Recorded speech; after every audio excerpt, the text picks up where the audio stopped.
नमस्कार दोस्तों, आइए जानते हैं मध्य प्रदेश की बड़ी खबरें और आप मध्य प्रदेश के कौन से जिले से इस वीडियो को देख रहे हैं। कमेंट में जरूर बताइए। आज की पहली खबर, मध्य प्रदेश में सस्पेंड हो जाएगा 65,000 लोगों का आधार कार्ड। भारतीय विशिष्ट पहचान प्राधिकरण ने आधार कार्ड में जानकारी अपडेट कराने के लिए फ्री ऑनलाइन अपडेशन की व्यवस्था की है। केंद्र सरकार ने 10 साल पुराने आधार कार्ड में जानकारी अपडेट कराने के लिए डेडलाइन जारी की थी। हालांकि 3 बार डेडलाइन बढ़ाने के बाद भी अभी तक कई लोगों ने अपने आधार में जानकारी अपडेट नहीं कराई है। भोपाल में ऐसे 65,000 लोग हैं जिनके आधार तक कैंसिल हो सकते हैं। इसके लिए माई आधार पोर्टल पर जाना होगा और आवश्यक दस्तावेजों को अपलोड करना होगा। आधार कार्ड एक जरूर पहचान पत्र बन गया है। इसका उपयोग कई जगह है, जिसमें सरकारी योजनाओं से लेकर बैंक खाता खुलवाने तक किया जाता है। इसलिए इसका अपडेट रहना बहुत जरूरी है। कई साल पुराने आधार में आपका पता और तस्वीर पुरानी हो सकती है। ऐसे में अगर आप इसे अपडेट कराते हैं तो ये आपके लिए ही बेहतर है। साथ ही आधार कार्ड में जानकारी अपडेट कराने से धोखाधड़ी में लगाम लगाने के साथ सटीक जनसांख्यिकीय जानकारी मिलेगी। आधार कार्ड अपडेट के लिए जरूरी दस्तावेज राशन कार्ड, मतदाता पहचान पत्र, निवास प्रमाण पत्र, Jan Aadhaar, MNREGA, NRIGS job card, श्रम कार्ड, ई-पैन कार्ड, ड्राइविंग लाइसेंस आदि आप अपडेट कर सकते हैं। MP हाईकोर्ट में शिवराज सिंह चौहान सहित इन नेताओं के खिलाफ सुनवाई। मध्य प्रदेश के पूर्व CM और केंद्रीय मंत्री शिवराज सिंह चौहान, बीजेपी प्रदेश अध्यक्ष VD शर्मा और पूर्व मंत्री भूपेंद्र सिंह के खिलाफ आज शनिवार को मध्य प्रदेश में सुनवाई होगी। कांग्रेस के राज्यसभा सांसद और वरिष्ठ वकील विवेक तन्खा की ओर से दायर किए गए मानहानि केस में ये सुनवाई होगी, जिसमें विवेक तन्खा की ओर से देश के जाने माने वकील कपिल सिब्बल पैरवी करेंगे। यहाँ ये भी बता दें कि तीनों नेताओं के खिलाफ पूर्व में जमानती वारंट जारी हो चुका है। मध्य प्रदेश के सरकारी कर्मचारियों, अधिकारियों की महंगाई भत्ते की बढ़ोतरी की आस अभी तक पूरी नहीं हुई है। प्रदेश के लाख अधिकारी और कर्मचारी DA में बढ़ोतरी का बेसब्री से इंतजार कर रहे हैं। प्रदेश के राजगढ़ में शिक्षकों के एरियर भुगतान के लिए कलेक्टर ने सख्त आदेश जारी कर दिया है। शिक्षकों के लंबित एरियर भुगतान में लापरवाही पर कलेक्टर ने नाराजगी जाहिर करते हुए जिला शिक्षा अधिकारी को पूरा भुगतान 3 दिन में करने को कहा है। तिरुपति में जानवरों की चर्बी मिलने के बाद महाकाल के लड्डुओं पर जांच होगी। आंध्र प्रदेश में तिरुपति बालाजी मंदिर में प्रसाद के लड्डुओं में जानवरों की चर्बी और मछली के तेल मिलाने के खुलासे के बाद महाकाल मंदिर के लड्डुओं पर भी जांच आ रही है। महाकाल मंदिर में प्रसाद के रूप में बेसन के लड्डू दिए जाते हैं, जिनकी बेहद डिमांड भी होती है। हालांकि मंदिर के प्रसाद को FSSAI की शुद्धता प्रमाण पत्र मिल चुका है, पर तिरुपति की घटना के बाद महाकाल के लड्डू की जांच की मांग की जाने लगी है। आम श्रद्धालुओं के साथ ही मंदिर के पुजारी भी लड्डू यूनिट की जांच की बात कह रहे हैं। 24 सितंबर को 5,000 करोड़ कर्ज लेगी सरकार। नवरात्र शुरू होने के 10 दिन पहले मोहन सरकार 5,000 करोड़ रुपए कर्ज लेगी। यह कर्ज 2500 करोड़ के रूप में 24 सितंबर को लिया जाएगा। 27 दिन पहले भी 5,000 करोड़ का कर्ज लिया था। इस तरह अगस्त और सितंबर के महीने में सरकार द्वारा लिए जाने वाले लोन का आंकड़ा 15,000 करोड़ तक पहुंच जाएगा। अकेले अगस्त महीने में सरकार ने 10,000 करोड़ रुपए का कर्ज लिया था। मोहन सरकार सितंबर के महीने में 2 अलग अलग कर्ज लेने की तैयारी में है। 2500 करोड़ रुपए का पहला कर्ज 12 साल की अवधि सितंबर 2036 तक के लिए लिया जा रहा है, जिसकी प्रोसेस 24 सितंबर को शुरू होगी और 25 सितंबर को सरकार को पैसा मिलेगा। इसी तरह 2500 करोड़ का एक अन्य लोन 19 साल तक के लिए लिया जा रहा है, जिसकी अदायगी ब्याज के साथ सरकार सितंबर 2043 तक करेगी। बीजेपी में शामिल होने पर छिंदवाड़ा में फिर मचा बवाल। लोकसभा चुनावों के दौरान कमलनाथ के अपने तत्कालीन सांसद पुत्र नकुल नाथ के साथ बीजेपी में जाने की खूब अटकलें लगाई गई थीं। टीवी चैनलों पर लगातार कई दिनों यह प्रहसन चलता रहा था। कमलनाथ और नकुल नाथ की PM नरेंद्र मोदी के साथ कई फोटो भी वायरल हुई। वे बातें लोग भूले भी नहीं होंगे कि बीजेपी में शामिल होने की बात पर छिंदवाड़ा में एक बार फिर बवाल मच गया। कमलनाथ के सामने ही उनके समर्थक आपस में भिड़ गए। एक गुट ने विरोधी नेता की जमकर कुटाई की। शुक्रवार को छिंदवाड़ा में कांग्रेस की किसान न्याय यात्रा निकालने की तैयारी चल रही थी, तभी 2 गुट एक दूसरे से भिड़ गए। कमलनाथ के सामने ही परासिया विधायक सोहन वाल्मीकि और जिला पंचायत अध्यक्ष संजय पुनहार में विवाद हो गया। दोनों में बहस हुई और फिर दोनों के समर्थकों में मारपीट भी होने लगी। रिकॉर्ड तोड़ता सोना पहुंचा 75,000 के पार। सोना नित नए रिकॉर्ड तोड़ता जा रहा है। मध्य प्रदेश के इंदौर में शुक्रवार को इसके दाम प्रति तोला 75,000 के पार पहुंच गए। चांदी के भाव में बढ़े। सफेद और पीली धातुओं में यह तेजी इजरायल हिजबुल्लाह संघर्ष की वजह से बताई जा रही है। हालांकि देश सहित प्रदेश में इन दिनों खरीदारी कम है, पर विदेशों में सोने की मांग बढ़ गई है। इससे कीमतों में बढ़ोतरी हो रही है। कारोबारियों और बाजार विशेषज्ञों के अनुसार दिवाली पर भी ताजा रुझान ही कायम रह सकता है।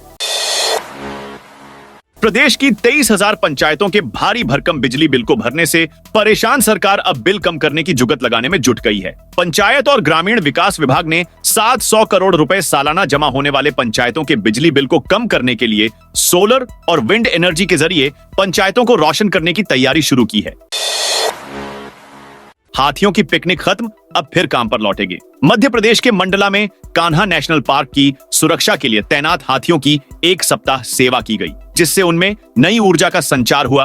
कैंप के बाद सभी हाथी फिर से कान्हा की चौकसी के लिए तैयार हो गए हैं। जानकारी के अनुसार कान्हा नेशनल पार्क में 1.5-10 विभागीय हाथी तैनात है, जो पार्क की सुरक्षा में वन कर्मियों के साथ रहते हैं। मध्य प्रदेश में अगले 3 दिन तक तेज बारिश का अनुमान नहीं है। इसका कारण लो प्रेशर एरिया और मानसून ट्रफ की वजह से एक्टिव स्ट्रॉन्ग सिस्टम का कमजोर होना है। हालांकि 23 सितंबर से एक और सिस्टम एक्टिव हो रहा है, जिसके कारण प्रदेश के पूर्वी हिस्से में पानी गिरेगा। उज्जैन के बड़नगर में सीमेंट फैक्ट्री लगाएगा बिरला ग्रुप। बिरला ग्रुप उज्जैन के बड़नगर में जल्द ही 3500 करोड़ रुपए की लागत से सीमेंट इकाई स्थापित करेगा। कोलकाता में आयोजित ग्लोबल इन्वेस्टर्स समिट में बिरला ग्रुप के एमडी संदीप घोष ने यह बात कही है। उन्होंने कोलकाता से भोपाल और जबलपुर के लिए हवाई सेवा शुरू करने की भी आवश्यकता जताई। उन्होंने कहा कि एमपी बिरला ग्रुप का सर्वाधिक निवेश मध्य प्रदेश में ही है। बता दें कि समिट के इंटरेक्टिव सेशन में एमपी सरकार को 19,000 करोड़ से अधिक के निवेश के प्रस्ताव मिले हैं। 5 से 12 साल के बच्चों के पेरेंट्स हो जाएं सावधान। भोपाल में इन दिनों viral fever, dengue, chikungunya, typhoid और स्क्रब टाइफस जैसी मौसमी बीमारियों के मरीज रोजाना अस्पताल पहुंच रहे हैं। 5 साल से 12 साल तक के बच्चों पर वायरल खतरा ज्यादा है। ऐसे में चिकित्सक साफ सफाई का विशेष ध्यान रखने की बात कह रहे हैं। कमलनाथ ने किसान न्याय यात्रा की दिखाई। हरी झंडी कांग्रेस छिंदवाड़ा में पूर्व मुख्यमंत्री कमलनाथ के नेतृत्व में किसानों की समस्याओं को लेकर न्याय यात्रा निकाल रही है। किसानों की ट्रैक्टर रैली को कमलनाथ हरी झंडी दिखाई। दशहरा मैदान में समर्थकों की भीड़ जुटी। कमलनाथ ने आज किसान न्याय यात्रा को हरी झंडी दिखाई। इस दौरान उन्होंने कहा कि हमारा छिंदवाड़ा, हमारा मध्य प्रदेश किसान के बगैर है क्या। छिंदवाड़ा के किसानों से ही जबलपुर, भोपाल और ग्वालियर सहित अन्य जिलों का बाजार चलता है, लेकिन आज का किसान अन्याय से गुजर रहा है। एमपी में बीजेपी के 50 लाख सदस्य बने 1 करोड़ सदस्य बनाकर यूपी पहले नंबर पर 3 सितंबर से शुरू हुए बीजेपी के सदस्यता अभियान में मप्र ने 50 लाख के आंकड़े को क्रॉस कर लिया है। 1 करोड़ सदस्य बनाकर यूपी देश में पहले नंबर पर है। एमपी और गुजरात 50-50 लाख सदस्य बनाकर बराबरी पर हैं। कलेक्टर के नाम पर ठगी, फर्जी आईडी से कॉल कर जालसाजों ने मांगे रुपए। भोपाल कलेक्टर कौशलेंद्र विक्रम सिंह के नाम पर ठगी का मामला सामने आया है, जहां जालसाजों ने स्कीम का फायदा देने की लालच में 3 से 20,000 तक रुपयों की मांग की। ठगों ने कलेक्टर की फोटो की फर्जी आईडी बनाई ताकि लोगों को लगे कि वह सही में कलेक्टर ही है। कलेक्टर कौशलेंद्र सिंह ने बताया कि यह फर्जी आईडी है। कोई भी मेरे नाम से रुपयों की मांग करता है तो तुरंत इसकी शिकायत करें, रुपए कतई न दें। मध्य प्रदेश के 1.5 लाख से अधिक जवान और अधिकारियों की सैलरी से 30 रुपए काटे जाएंगे। पीएचक्यू ने कार्पस निधि की रकम बढ़ाकर 50 कर दी है, जिसके बाद यह रकम Akhil Bharatiya police sports control board को भेजी जाएगी। डीजीपी सुधीर सक्सेना की अनुमति के बाद वेलफेयर विंग ने आदेश जारी कर दिया है। वेलफेयर शाखा के एआईजी डॉक्टर अंशुमान अग्रवाल ने सभी पुलिस अधीक्षकों को निर्देश दिए हैं। आज बंद रहेंगे रेहटी और चकल्दी के बाजार। सीहोर जिले के रेहटी और चकल्दी के बाजार शनिवार को बंद रहेंगे। विश्व हिंदू परिषद बजरंग दल ने इसको लेकर आह्वान किया है। संगठन के पदाधिकारी का कहना है कि बुधनी एसडीएम ने चकल्दी के बुजुर्ग व्यक्ति से अभद्रता की है। मध्य प्रदेश को 2047 तक नशा मुक्त प्रदेश बनाने को लेकर 2 अक्टूबर से व्यसन मुक्त अभियान प्रारंभ किया जाएगा। अभियान की तैयारियों को लेकर सामाजिक न्याय एवं दिव्यांगजन सशक्तिकरण विभाग के आयुक्त डॉक्टर रामराव भोंसले ने शुक्रवार 20 सितंबर को बैठक का आयोजन किया, जिसमें गायत्री परिवार भोपाल सहित अन्य धार्मिक एवं आध्यात्मिक संस्थाएं शामिल हुई। इस मौके पर गायत्री परिवार भोपाल सामाजिक न्याय विभाग के साथ मिलकर जन जागरण अभियान चलाएगा। पश्चिम बंगाल के उद्योगपतियों से चल रही है बात। निवेश का न्योता देने पहुंचे मोहन यादव वर्ष 2025 को राज्य सरकार ने उद्योग वर्ष घोषित किया है। अगले साल फरवरी में भोपाल में ग्लोबल इन्वेस्टर्स समिट का आयोजन भी किया जा रहा है। GIS में निवेशकों को आमंत्रित करने और प्रदेश में निवेश बढ़ाने के लिए शुक्रवार को राज्य सरकार पश्चिम बंगाल की राजधानी कोलकाता में निवेशकों के साथ इंटरेक्टिव सेशन का आयोजन कर रही है। इसमें मुख्यमंत्री डॉ मोहन यादव प्रदेश में निवेश की संभावनाएं बताने के साथ निवेशकों से 1-to-1 चर्चा करेंगे। एकलव्य के रसोइयों को PF भुगतान के आदेश। एकलव्य आदर्श आवासीय विद्यालय शाहपुर में काम करने वाले रसोइयों को 7 दिन में भविष्य निधि की राशि देने के आदेश हाईकोर्ट जबलपुर ने सचिव जनजातीय विभाग और कलेक्टर बैतूल को दिए गए हैं। हाईकोर्ट ने राज्य शासन को आदेश देते हुए PF की राशि 7 दिन में देने को कहा है। एकलव्य आदर्श आवासीय विद्यालय शाहपुर की 9 महिला रसोइयों समेत 11 लोगों ने उन्हें सेवा से हटाने के खिलाफ हाईकोर्ट जबलपुर का दरवाजा खटखटाया था। उन्होंने आदिवासी विभाग के प्रमुख सचिव, कलेक्टर बैतूल, स्कूल के प्रिंसिपल और भोपाल की एक फर्म के खिलाफ रिट याचिका दायर की थी। मध्य प्रदेश के ग्वालियर जिले के अन्नदाता परिवारों को सरकार की मदद मिली है। जिले के 6 किसान परिवारों के लिए 24 लाख रुपए की आर्थिक सहायता स्वीकृत हुई है। इन्हें मुख्यमंत्री कृषक जीवन कल्याण योजना के तहत सहायता राशि स्वीकृत हुई है। कृषि से संबंधित कार्य के दौरान जनहानि या अपंगता की दशा में योजना के तहत आर्थिक सहायता प्रदान की जाती है। भितरवार तहसील के गांव खेड़ा निवासी स्वाटर रामनाथ शाक्य व स्वाटर रणजीत सिंह की धर्मपत्नियों के लिए 4-4 लाख रुपए की आर्थिक सहायता। डबरा तहसील के गांव मेहगांव निवासी स्वाटर हीरालाल कुशवाहा की धर्मपत्नी को 4 लाख रुपए की आर्थिक सहायता। भितरवार तहसील के गांव मुसाहरी निवासी स्वशमा अनिल रावत की धर्मपत्नी को 4 लाख रुपए की आर्थिक सहायता। भितरवार निवासी स्वशमारी मोहर सिंह की धर्मपत्नी को 4 लाख रुपए की आर्थिक सहायता। योजना के तहत भितरवार तहसील के गांव चिटौली निवासी स्वशमा पुष्पेंद्र रावत की मां और धर्मपत्नी को 2-2 लाख रुपए की सहायता राशि स्वीकृत हुई है। एयर इंडिया एक्सप्रेस बेंगलुरु के अलावा जल्द ही हैदराबाद, दिल्ली व मुंबई के लिए हवाई सेवा शुरू कर सकती है। कंपनी ने जल्द फ्लाइट शुरू करने के लिए एयरपोर्ट पर ऑफिस स्पेस और टिकट काउंटरों के लिए जगह मांगी है।